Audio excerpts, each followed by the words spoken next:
What if you replaced your home's security cameras because the old ones might have recorded something incriminating?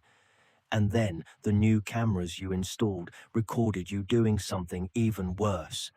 What if those brand new cameras captured you and your husband obsessively scrubbing the inside of your truck for hours, burning the rags in a fire pit in the backyard, and then walking around your property with a mirror, checking under objects and inside bushes for police listening devices? What if you did all of that 4 days after a 20-year-old woman disappeared?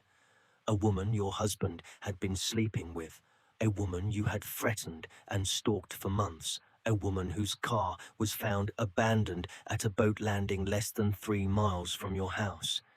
And what if every second of your paranoid cleanup was time-stamped, recorded, and eventually played for a jury? This is the story of Heather Elvis. Killers thought they were smarter than the killers thought they were smarter than the cameras, smarter than the police, and smarter than the evidence. And every single thing they did to cover their tracks only proved their guilt.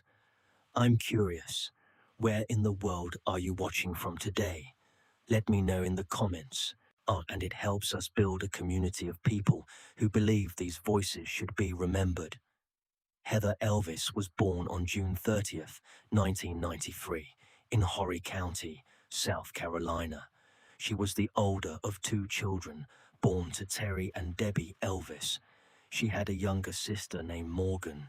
She grew up in the Myrtle Beach area, a sprawling coastal community on the South Carolina coast known for its beaches, tourist strips, and the kind of laid-back energy that draws young people looking for their first taste of independence. Heather graduated from St. James High School in Murrells Inlet in 2011. Shortly after graduation, she moved into her own apartment in Carolina Forest, sharing it with a roommate and co-worker named Brianna Warrelman. She was 20 years old and figuring out her life. She worked as a hostess at a restaurant called the Tilted Kilt in Myrtle Beach and at the House of Blues in North Myrtle Beach. And she was studying cosmetology on the side. And by the fall of 2013, she had landed a job at a beauty parlor that she was looking forward to starting just before Christmas. Her friends described her as someone who wore her heart openly. She was trusting. She was romantic.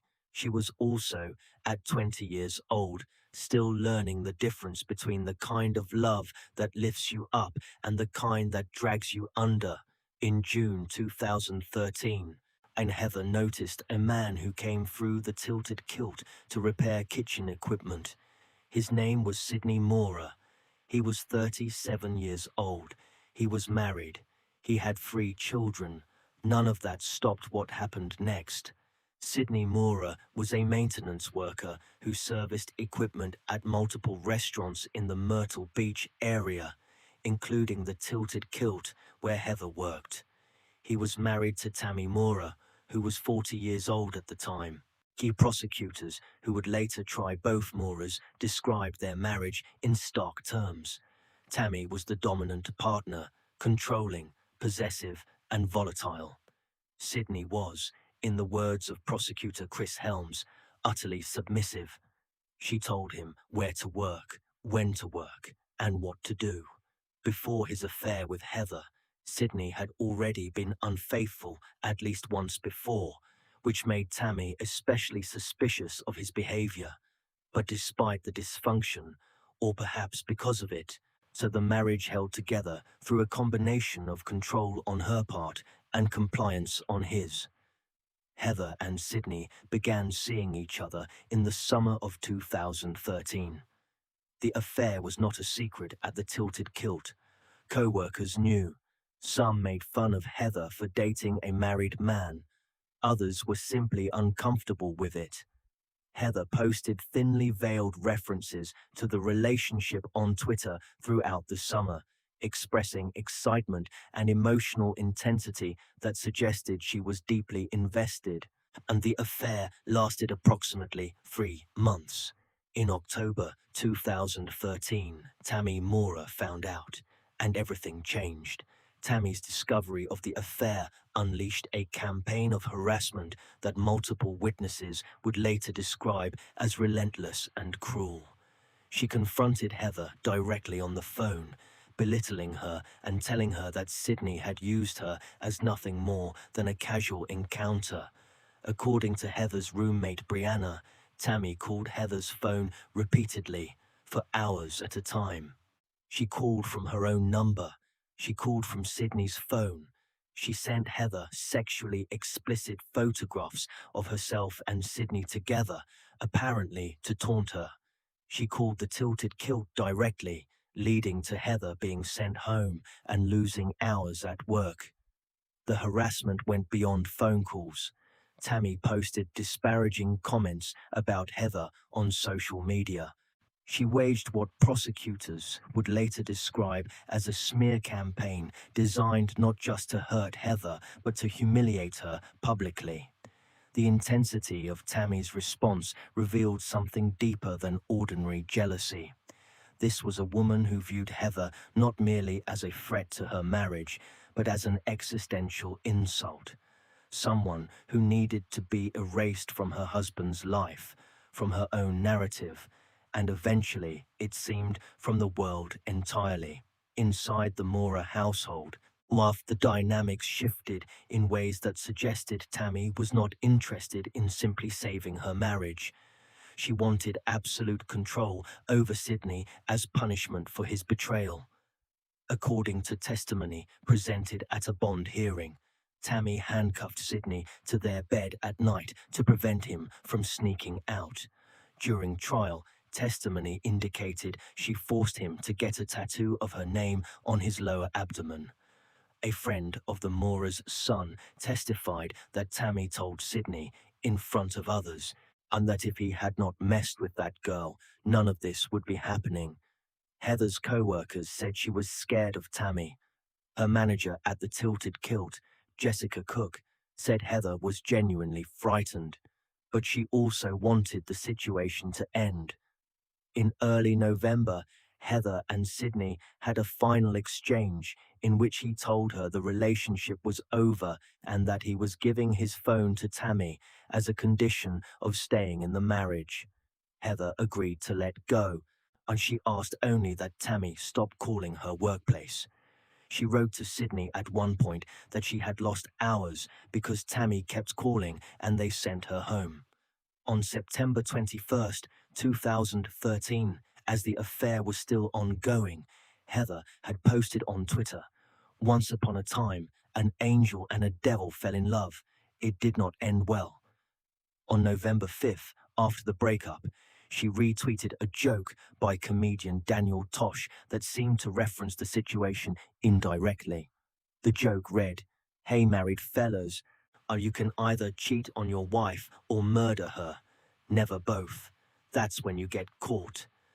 The dark irony of that retweet would not become apparent for another 6 weeks. 13 days later, the Moras packed up their 3 children and drove to Disney World in a newly purchased black Ford F-150 truck. They were gone for roughly 3 weeks, returning to South Carolina on December 11th. It was supposed to be a fresh start for the marriage. Meanwhile, Heather was moving on. By December, our friends said the calls had finally stopped, and Heather was looking forward to her new job at the beauty parlor. She had resolved to attend church regularly with her roommate. She was trying to put Sydney Mora behind her, but the Moras were not done with her. Prosecutors would later present cell phone records showing that after Tammy discovered the affair, the Moras' phones began pinging cell towers near Heather Elvis. Not just during the period of active harassment, but continuing even after the affair ended. Investigators argued that Sydney and Tammy were tracking Heather's daily movements, monitoring the routes she took, and studying when she was most vulnerable. This was not passive anger, this was surveillance. What was your first instinct about who was really in control here? Tammy, Sydney, or both? Tell us in the comments, because the night Heather vanished tells a very different story than you might expect. On the evening of December 17th, 2013, Heather went on a first date with a man named Stephen Schiraldi. It was her attempt to move forward. The date went well. Schiraldi dropped her off at her apartment after 1:15 a.m. on December 18th. Heather was in good spirits. At approximately 1:44 a.m., she called her roommate Brianna, who was visiting family out of state, to tell her how the date had gone. The conversation lasted about 10 minutes. Brianna later said she could hear that Heather was happy, smiling through the phone, and recounting the evening, allowing herself to feel something normal for the first time in weeks. During that call, Brianna advised Heather against returning any calls from Sydney and told her not to do anything rash. She told her to get some sleep. Heather agreed, but sometime around 1:35 a.m., either just before or overlapping with the roommate call, Heather received a phone call that changed everything. At that payphone, at that exact time, at that payphone, at that exact time, making the call. He had driven there in the middle of the night, alone. He used a payphone rather than his own cell phone, which he had surrendered to Tammy weeks earlier, presumably to avoid creating a traceable record. The deliberateness of that choice is important. A man does not drive to a gas station at 1:30 in the morning to use a payphone unless he does not want the call to appear on any bill, any record, or any device that his wife controls. Before making the call, Sydney had stopped at a Walmart at 1:12 a.m. Surveillance cameras inside the store captured him entering, purchasing cigars and a pregnancy test, and leaving after 7 minutes. The pregnancy test would become a significant detail at trial. Several of Heather's co-workers had noticed that she appeared to have gained weight around her hips in recent weeks. A previous pregnancy test Heather had taken returned an error, neither positive nor negative. Prosecutors would later argue that the possibility that Heather was carrying Sydney's child was a threat the Moores could not tolerate. A permanent, biological connection between Sydney and the young woman Tammy had been trying to erase from their lives. There is also a critical detail about the text messages exchanged between Tammy and Sydney that night. There had been no communication between their phones since November 2nd, when Sydney gave up his phone, but at 3:37 a.m. on December 18th, roughly 2 hours after the payphone call to Heather, Tammy texted Sydney asking for pot stickers and orange juice. Sydney replied immediately, "Yes, Mom." The exchange suggested that both Moores were awake and active in the middle of the night, and that whatever had happened was already underway or complete. After receiving the payphone call, Heather called the number back 9 times within 35 minutes. Phone records show that Sydney Moore was the last person she called. Her cell phone activity ended around 6 a.m. on December 18th. She has not been seen or heard from since. On December 19th, Horry County Police responded to a report of an unattended vehicle at Peachtree Boat Landing, a quiet boat ramp along the Waccamaw River in Socastee, roughly 8 miles from Myrtle Beach and less than 3 miles from the Moores' home. The landing sits at the end of a tree-lined road, isolated and dark at night, the kind of place that feels peaceful during the day and unsettling after dark. The vehicle was a green Dodge Intrepid. It belonged to Heather Elvis, and the car showed no signs of a struggle, no broken glass, no blood, no tire marks suggesting a sudden stop or collision. Heather's belongings were inside. The keys were not. It appeared as though she had driven there voluntarily, perhaps lured by the payphone call from Sydney, parked, gotten out, And then something had happened at or near the landing that prevented her from ever leaving. Police notified Heather's parents. Terry and Debbie Elvis drove to the landing and saw their daughter's car sitting alone at the edge of the water. The reality of the situation descended on them immediately. They knew Heather would never leave her car there willingly. They knew she would never go silent for this long without reaching out. Searches began immediately. Volunteers and law enforcement combed the areas around Peachtree Landing and along the Waccamaw River. Boats searched the waterway. Dive teams entered the water, and none of it produced Heather or any trace of what happened to her. The searches expanded over the following days and weeks, drawing hundreds of volunteers and generating national media coverage. Heather Elvis became one of South Carolina's most prominent missing persons cases. Police reviewed surveillance footage from private security cameras installed along the 3 miles between the Mora's home and Peachtree Landing. The cameras captured images of a vehicle matching the Mora's black Ford F-150, traveling toward the boat landing and returning in the early morning hours of December 18th.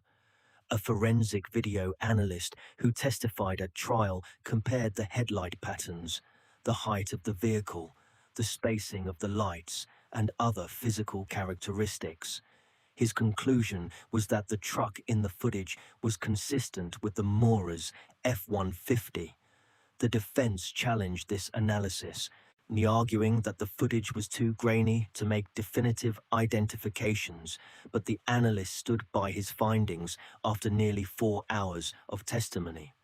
Police first visited the Mora home on December 20th, 2 days after Heather vanished. The Moras consented to a search. At the time, the home had a surveillance camera system. Police took note of it but did not seize the DVR immediately, partly because they did not want to alert the Moras that they were a primary focus of the investigation. That restraint would turn out to be both a tactical risk and a devastating stroke of luck. Within days of that first police visit, Sidney Mora replaced the home's surveillance camera system. He switched out the old cameras and installed new ones. The old system, which likely contained footage from the night of December 18th, the night Heather disappeared, was gone. Whatever it had recorded was destroyed along with it. But the new system started recording immediately. And the Moras apparently forgot, or did not realize, that it was already capturing everything they did. On December 22nd, 4 days after Heather vanished, and 2 days after police first came to the house, the new surveillance cameras recorded the following. Sidney and Tammy Mora parked their black Ford F-150 in the driveway and began cleaning it.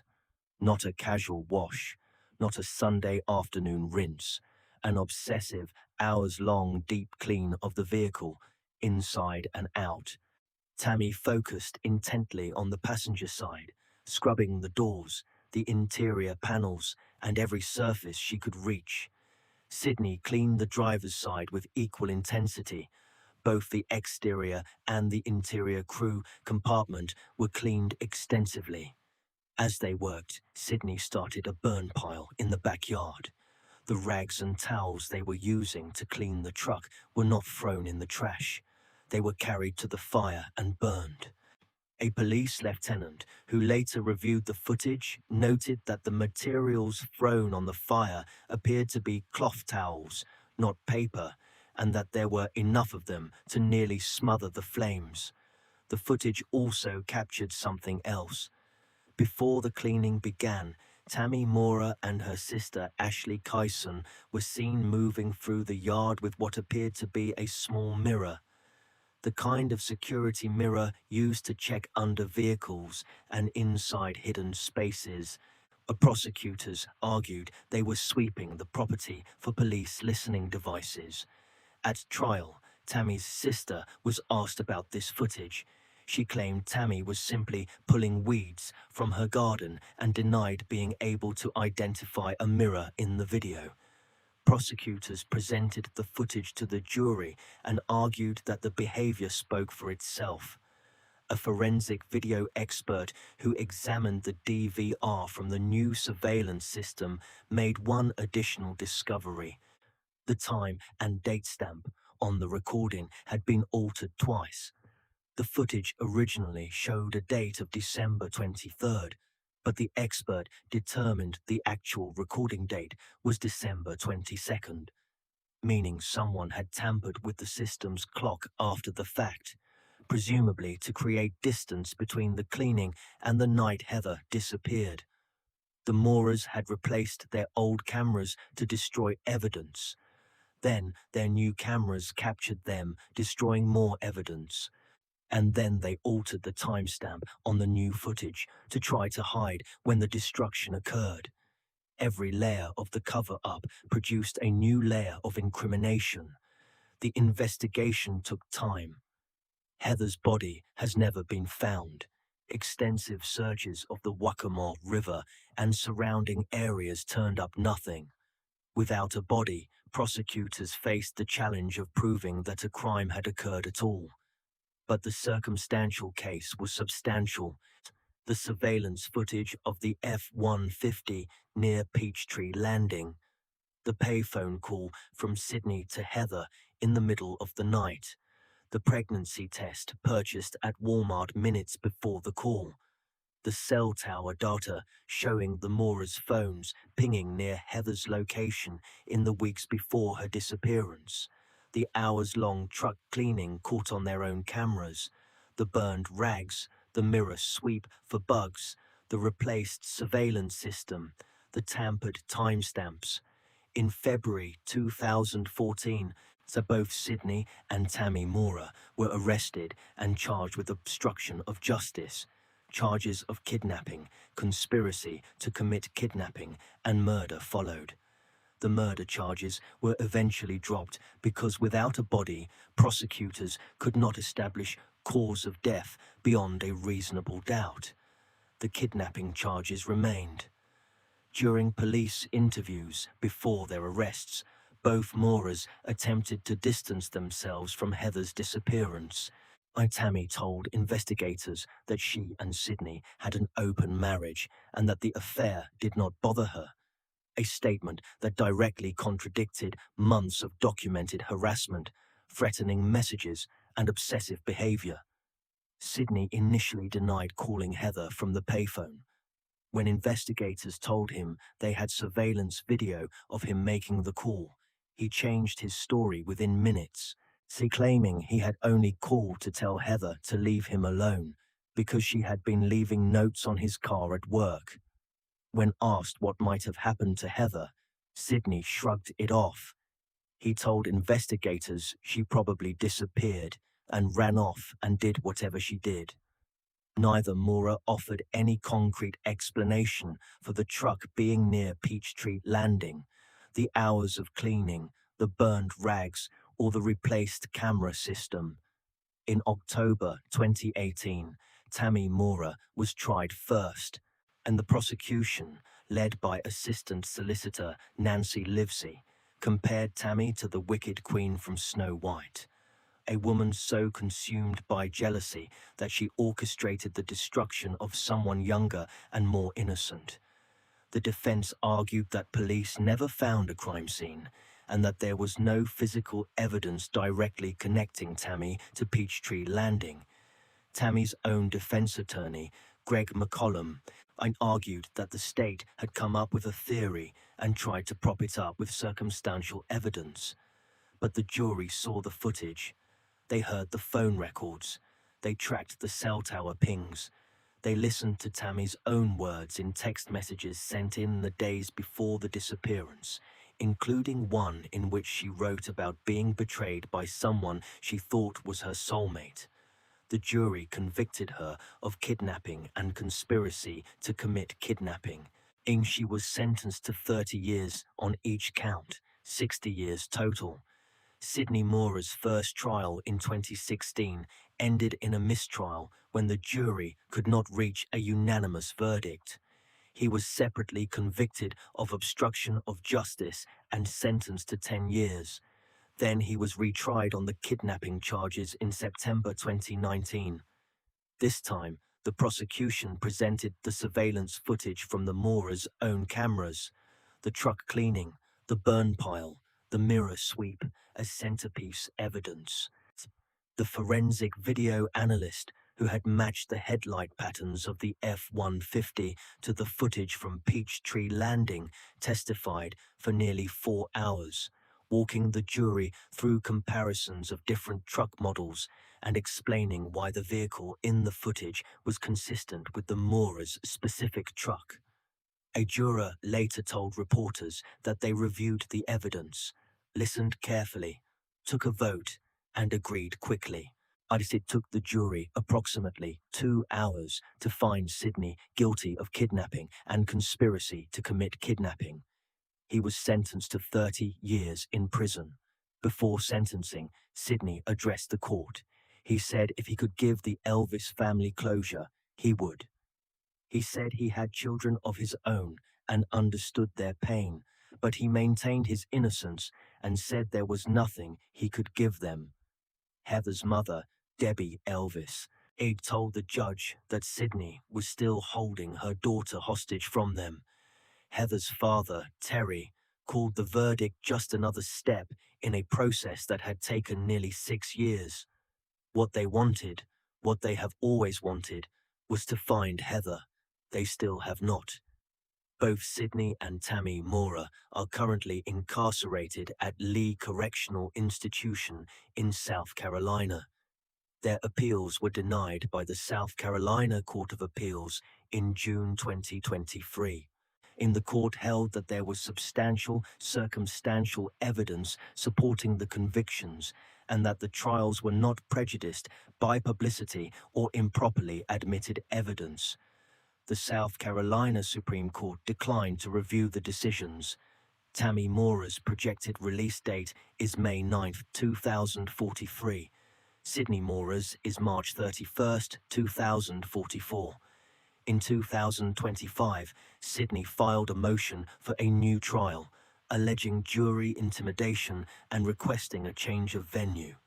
As of now, neither Mora has provided any information about what happened to Heather Elvis or where her remains might be. Heather Elvis was 20 years old when she disappeared. She had a new job lined up. She had gone on a first date that night. She was trying to move forward from a mistake that many 20-year-olds have made, falling for someone who was not available and not honest. The affair was hers to regret. It was never hers to die for. Her parents have held vigils at Peachtree Landing every year since she vanished. Her father has spoken publicly about the agony of not knowing where his daughter is. Her mother has said repeatedly that she does not care about putting another person's mother in jail. She just wants her child back. Somewhere in the waterways or woods of Horry County, South Carolina, Heather Elvis is still waiting to be found. Yes, and the two people who know exactly where she is have chosen 30 years behind bars over telling the truth. The cameras captured the cleanup. The cameras captured the truck near the landing. The cameras captured a woman walking through her own yard with a mirror, checking for bugs she was certain the police had planted. But the one thing no camera ever captured was the moment Heather Elvis was taken. That moment exists only in the memories of the two people who will never speak it. If you found this case important, do not forget to like the video and subscribe to the channel. We post crime case videos every night. Until next time, stay sharp, stay vigilant.